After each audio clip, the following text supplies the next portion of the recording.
Hi everybody, Dr. Phil here with PhysPharm. We're going to do a little tutorial today about how you get started with RaceDay Apollo. Easiest way to get started is go over here, click the Add Athlete button, and you'll get this dialog box. So let's just start out with something easy. Put me in there, and depending on when you want to start your model from, you can change this date. This would be today, but just for giggles, we could say 1/1/07, let's say. We could put in some height and weight details.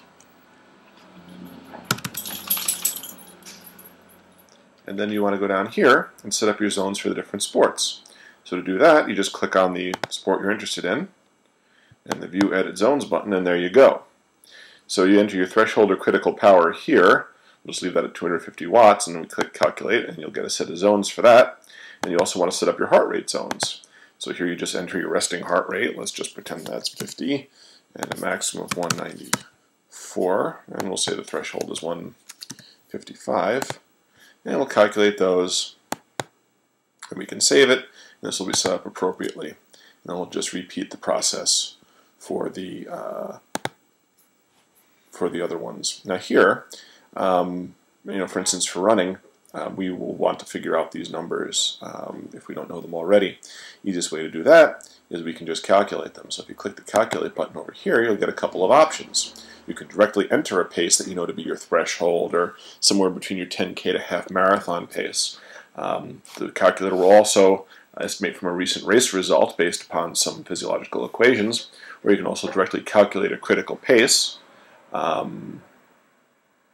based upon a short test and a long test. But let's just, for instance, let's just pretend we had a recent race result. So let's say we went for 42 minutes and 30 seconds for 10K, and we'll click Calculate. So we'll estimate our threshold pace of 420 per K. Hit OK. Same thing, we'll set up our heart rate zones. Remember, this is sport-specific heart rate. So let's say our max in running is maybe a little bit higher. Maybe it's 200. Maybe our threshold is 170. Calculate that. We'll get some new zones. We'll hit Save. We'll do it one more time for swimming. Same idea. You can make the same calculations. I won't bother. We'll just say these are okay. Same thing with the heart rate zones. You typically don't use these for swimming, but there are some coaches out there who do this.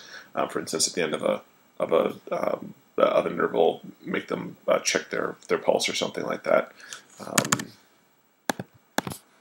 So we'll just roll with those numbers, calculate that, save, and you'll see that you are now in the athlete list over there on the left-hand side.